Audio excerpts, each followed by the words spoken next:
All right, let's dive into Dante's Divine Comedy. We've got excerpts from all three parts: Inferno, Purgatorio, and even Paradiso. Yeah, it's an incredible journey. It really is. Yeah. And I think using these excerpts is the best way to unlock the secrets of this masterpiece. Definitely. I mean, it's a journey through the afterlife, Yeah. but it's so much more than that, Oh, right? for sure. It makes you think about human nature and the choices that we make. It does. And I think really it's about that search for meaning, you know? Absolutely. I'm really curious about this whole concept of contrapasso, Oh, yeah.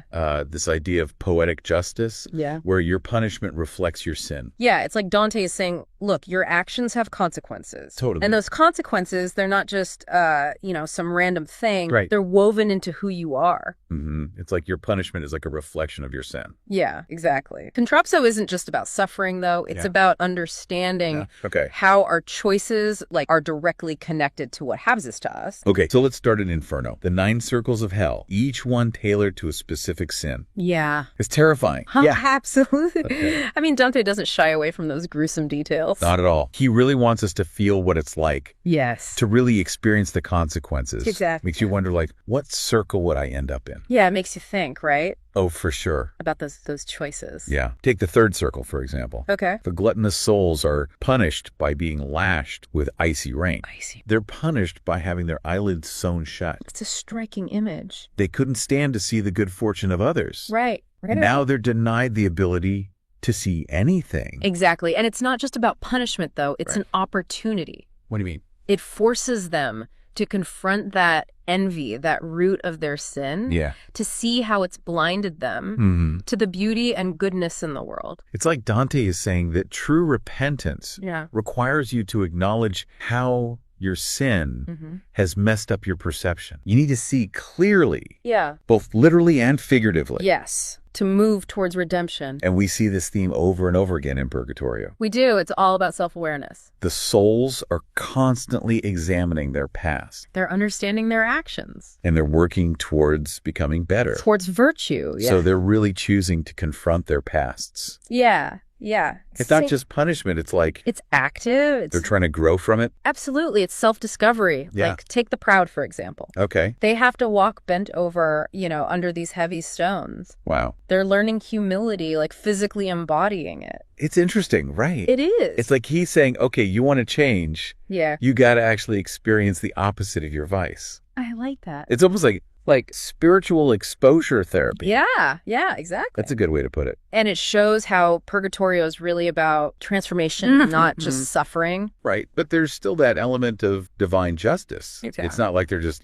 having a good time. No, it's still Hard work. It's a struggle. Yeah. But, you feel the hope, Yeah. that sense of joy that wasn't there in Inferno. Right. They're moving towards something better. They're not just stuck. You're not stuck in torment. Yeah. So when Dante sees Beatrice again, Oh, Canto 30. powerful, right? Such a powerful moment. And it's not just like a happy reunion. She calls him out She does. She challenges him. for straying from the right path. Yeah. Beatrice, she's this embodiment of Divine love. love and wisdom. Yeah. And she doesn't just forgive him. She pushes him, Yeah. to be worthy. To be worthy of that love. Yeah. And it made me think, Yeah. maybe true love isn't about overlooking each other's flaws, Mm. but about, pushing each other. To be better. Yeah, to grow. That's a good point. Very insightful. So Dante is saying love can be acted. Transformative, yeah. Yeah, it's not just, Hallmark cards and roses, No, not at all. but it really sets the stage for Paradiso. Yeah, and the excerpts that we have, they're Completely different tone. totally different tone, you know? Yeah, it's all about... Beauty and light. Dante even struggles to describe it. He does. He talks about the music, the joy. And peace. Yeah, it's like his language is It transforming becomes more luminous. to reflect this realm. Exactly. But it feels like it's more than just a place, right? Yeah. Is Dante saying that paradise is a state of being? Yes, I think so. Okay. It's a spiritual attainment. So the souls aren't just purified. They're united with the divine. It's like they radiate this That's wisdom. what's incredible. It is. It's beautiful. But it's not all harps and angels, is it? Well, Because in Canto 9, Beatrice, Yeah, she criticizes the church, she does. the corruption, the greed. Those who've abandoned their spiritual duty. It's interesting, right? Yeah, even in Paradise, there's recognition of human fallibility. We're not perfect. It's a journey. So even when you reach the highest realms, you're still striving. Absolutely. It's ongoing. It's like Dante's warning us against complacency. Interesting. Even when you're surrounded by bliss, Yeah. you can't just stop. You have to stay vigilant, keep striving. Yeah, and then there's that moment with his great-great-grandfather. Oh, Cacciaquita. Canto 15. Yeah. What about it? It's more than a family reunion, isn't it? Oh, absolutely. Cacciaquita talks about family history, the virtues of Florence. Even inspires Dante to keep writing. To revive those virtues. It's like even in Paradise, Dante's still thinking about his city. His people. He's carrying that burden. It's powerful. It shows how connected we are. Yeah, our earthly concerns, our spiritual journey. It's all intertwined. It is, and it's a reminder that our personal histories, they matter. And then finally, we reach the climax. Dante's vision of God. Canto 33. The blinding light. Encompassing everything. It's mystical beyond words. Dante tries to describe it, but it's too much. Words fail. Yeah, they do. But he still makes it feel personal. He does. You feel the awe. The love, the wonder. That's Dante's genius. He takes us on this epic journey. Through the afterlife. Explores complex ideas. Yeah. But it's all rooted in his own experience. It's human. So we've gone from hell to paradise. We have. But what does it all mean? That's the question, isn't it? Why should we care about this? Well, the Divine Comedy, it's not just a religious text. Or a history book. It's a mirror to our souls. It's asking us to look at ourselves. Our flaws. The good, the bad. Our longing for redemption. This connection to something bigger. It's all there. It's a reminder that even with all the chaos, the suffering, there's still hope. Always hope. A chance for change. To be better. The Divine Comedy shows us that the journey, both in this life and the next, it's about making the right choices. Choosing love, wisdom, becoming the best versions of ourselves. Powerful message. Maybe that's why it still resonates. Centuries later. It reminds us that even in the dark, there's always light. A chance for transformation. To write a better story. So let's take a closer look at this theme of redemption. Okay. How does it apply to us today? Good question. Because it seemed like Dante's saying that true redemption, it's not just about being forgiven. It's more about like changing who you are. Yeah, it's about transformation. Becoming a better person. Absolutely. And it's a process. Not just a one-time thing. No, it's ongoing, continuous. So you're always reflecting, always growing. Exactly. And striving to be better. More in line with the divine. Yes, exactly. So it's not about forgetting your mistakes. Right. It's about using them. To learn to grow. To fuel that growth, right? Precisely. Think about Dante in hell. Okay. He's not just watching. He's interacting. He's talking to those souls, learning from them. Facing his own flaws. Yeah, confronting those shadows within. And he's driven by this desire. For something more. This connection to something bigger. Exactly, and it makes you think, how often do we forget that?